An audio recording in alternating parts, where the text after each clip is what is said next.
ये एक gentleman's contract हुआ था as per news reports La Liga president के साथ। लेकिन ला लीगा का प्रेसिडेंट है ही नहीं जेंटलमैन, तो आप क्या करेंगे जेंटलमैन्स कॉन्ट्रैक्ट का। व्हाट्सअप दोस्तों, कैसे हैं सारे। वीडियो के शुरुआत में आप सभी को और आपके सभी के फैमिली मेम्बर्स को हैप्पी न्यू ईयर। और मैं ये चाहता हूँ कि ये साल आप लोगों के लिए बहुत ही अच्छा जाए, बार्सिलोना के लिए भी अच्छा जाए, लेकिन न्यूज़ ऐसा कुछ नहीं लग रहा है। तो आप में से काफ़ी ये सारे मेरे से पूछ रहे हैं कि डैनी ओल्मो का जो रजिस्ट्रेशन है, पाओ विक्टर का जो रजिस्ट्रेशन है, ये लेके कुछ वीडियो बनाओ, ये लेके कुछ अपडेट दो, ये लेके कुछ बताओ।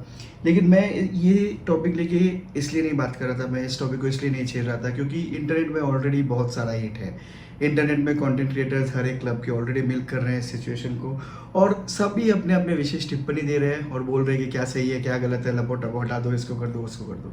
तो मैं ज़्यादा टाइम नहीं लूँगा, मैं प्रीव्यू में ध्यान देना चाहता हूँ, मैं नया सीजन में ध्यान देना चाहता हूँ, तो मैं ज़्यादा टाइम नहीं लूँगा, लेकिन मैं अपना ओपिनियन आप लोगों को ज़रूर बता देता हूँ, ठीक है। अब देखिए, फिर से मैं बता रहा हूँ, लापोर्ता एक ऐसे सिचुएशन में आया था जहाँ पे क्लब पूरा का पूरा ऑलमोस्ट बैंकरप्सी में था, ठीक है। बैंकरप्सी के एक कदम पीछे था क्लब।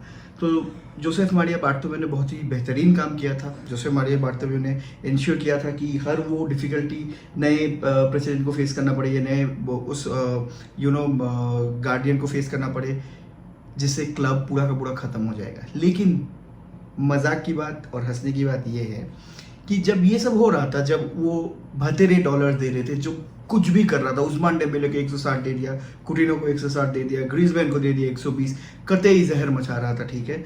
तब हावियर तेबास और तब ला लीगा का कोई एफएफपी नहीं था। तब वो लोग चुप करके बैठ के तमाशा देख रहे थे, क्योंकि वो लोग सारे काम कर रहे थे रियल मैड्रिड के फेवर में। ये मैं बोल रहा हूँ, सारे फेवर में काम कर रहे थे। इस क्लब को, बार्सिलोना को एकदम नीचे लेके आओ, घसीट के नीचे लेके आओ, ताकि है ही तो स्पेन में दो क्लब, वो वाला क्लब बहुत अच्छे से आगे बढ़ पाए, ठीक है। तब इसलिए जब बार्टोमेउ जब खर्चा करता था, तब इसके ऊपर कोई रोक टोक नहीं था, कुछ नहीं था, तब सब कुछ अलाउड था।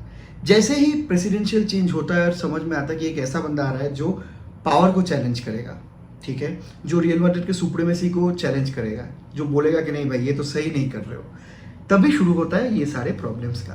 फर्स्ट झटका मिलता है, मेसी को हम लोग रजिस्टर नहीं करवा पाए वो लेके, उसके बाद एक के बाद एक हम लोग को लीवर गाड़ना पड़े, जबकि लीवर हम लोग के क्लब का है, हम लोग का एसेट है, हम लोग कुछ दिन के लिए उसको रखे हैं, किसी के पास गिरवी रखे हैं, और वो हम लोग उस पैसे से हम लोग क्लब को बिल्ड करने का कोशिश कर रहे हैं, और उसके लिए हम लोग को लीग भी मिला। लेकिन मैं यहाँ पे ये भी नहीं बोल रहा हूँ कि जो जुआन लापोर्ता ने डैनी ओल्मो के साथ किया वो सही है, लेकिन आपको ग्रेविटी समझना पड़ेगा, आपको समझना पड़ेगा कि कहाँ से बात शुरू हो रहा है। एक ऐसा सिचुएशन में जहाँ पे आपके क्लब के पास कुछ नहीं है, और ये क्लब इस पोजीशन में नहीं रहता अगर हम लोग विनिंग वेज में रहते, हम लोग रेगुलरली कोई ना कोई ट्रॉफीज जीतते, जो हम लोग जीत नहीं पा रहे हैं। प्लेयर्स तो बार्टोमेउ ने भतेरे खरीदे, क्लेमेंट लोंगले को एक ऐसा कॉन्ट्रैक्ट दिया जिसको आज भी हम लोग झेल रहे हैं, फ्रैंकी को आज भी हम लोग झेल रहे हैं, लेकिन हम लोग क्लब कॉम्पिटिशन जीत नहीं पा रहे हैं। रेवेन्यू, प्योर रेवेन्यू हम लोग के पास नहीं आ रहा है, इसीलिए ये कंडीशन है। जितना जुआन लापोर्ता को आप लोग ब्लेम कर रहे हैं, उतना ये सारे प्लेयर्स को भी ब्लेम कीजिए, क्योंकि ये लोग 100 करोड़ लेके घर जा रहे हैं, लेकिन रिजल्ट्स डिलीवर नहीं कर रहे हैं। तो डैनी ओल्मो का जो रजिस्ट्रेशन था, जुआन लापोर्ता को पता था कि जनवरी 1 के पहले इसको री रजिस्टर करवाना है। री रजिस्टर तो नहीं हो सकता, रजिस्ट्रेशन कंटिन्यू करवाना है, लेकिन वहाँ पे कोई काम नहीं हुआ। यही लगा कि नाइकी का जो डील है ये हम लोग कर लेंगे, नाइकी का डील से हम लोग का हो जाएगा 1.7 का जो बिलियन का जो 10 साल 17 साल का जो कॉन्ट्रैक्ट है, उसमें सब कुछ हो जाएगा। ये एक जेंटलमैन्स कॉन्ट्रैक्ट हुआ था as per news reports La Liga president के साथ। लेकिन ला लीगा का प्रेसिडेंट है ही नहीं जेंटलमैन, तो आप क्या करेंगे जेंटलमैन्स कॉन्ट्रैक्ट का। जुआन लापोर्ता का गलती यही पे है कि आपको पता होना चाहिए था कि ला लीगा और बाकी ला लीगा के क्लब्स, मैं वो दिन नहीं भूलूंगा जब रेफरी स्कैंडल लेके हर एक क्लब धरना में जा रहे थे, बार्सिलोना ये कर रहा है, बार्सिलोना वो कर रहा है, यही सारे क्लब चुप थे, यही सारे क्लब चुप रहेंगे और यही सारे क्लब चुप है जब रियल मैड्रिड के साथ मैच होता है और एक के बाद एक मैच में इन लोगों को रॉब किया जाता है। तो यही है इस लीग का सच्चाई। तो ये तो जुआन लापोर्ता को पता होना चाहिए था, फिर भी उन्होंने कुछ नहीं किया, फिर भी लास्ट मिनट लास्ट सेकंड तक ये डील को उन्होंने लटका के रखा। उनको पता था कि नहीं होने वाला है नाइकी डील 4-5 दिन पहले, तो आप क्यों जा रहे हो लीगल रूट पे। अगर आप लीगल रूट पहले बार हार जाते हो तो सेकंड टाइम मत अपील करो, क्योंकि आपको पता है आप कुछ नहीं कर पाओगे। तो डैनी ओल्मो के साथ जो हुआ है, टाइम मिलने के बाद भी लापोर्ता ने जो किया है, देखिए अभी तक बोर्ड यही बोल रहा है कि रजिस्टर हो जाएगा।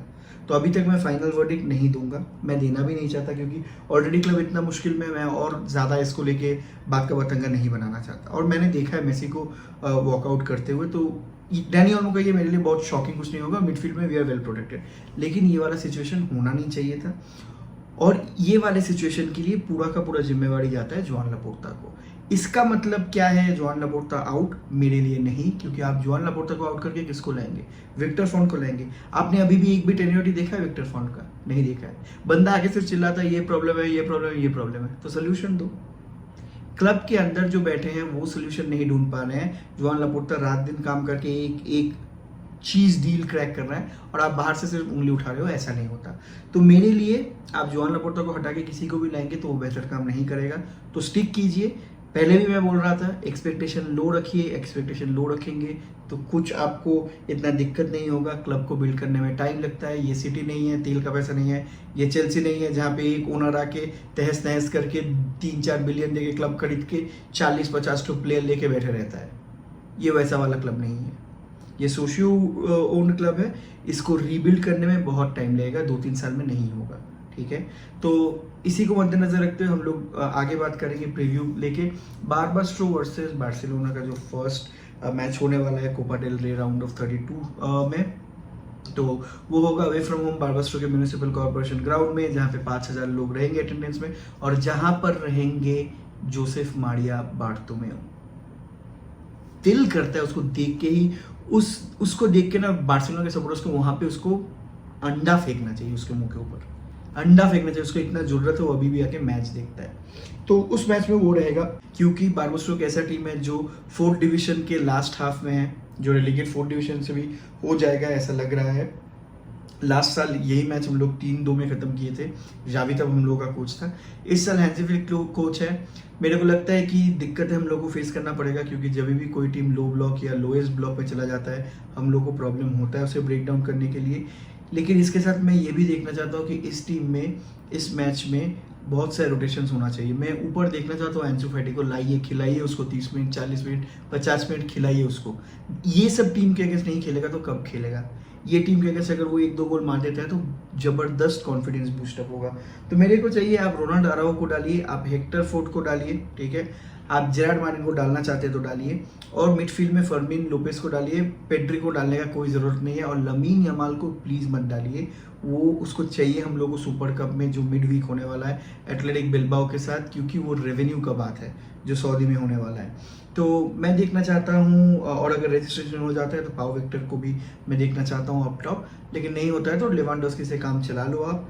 लेकिन जो मस्ट रहेगा स्टार्टर वो रहेगा, भाई फर्मीन को खिलाओ, भाई फ्रैंकी को खिलाओ। बड़े बड़े बातें वो भोंक रहा है प्रेस कॉन्फ्रेंस में आके, प्रेस मीट करके। तो फ्रैंकी को खिलाओ, फर्मीन को खिलाओ, अराउjo को खिलाओ, हेक्टर फ्रंट को खिलाओ, और आंसू फाटी को खिलाओ। और मैच हम लोग इजीली तो मैं नहीं बोलूँगा जीत पाएंगे, क्योंकि अपना मोरल भी बहुत डाउन है।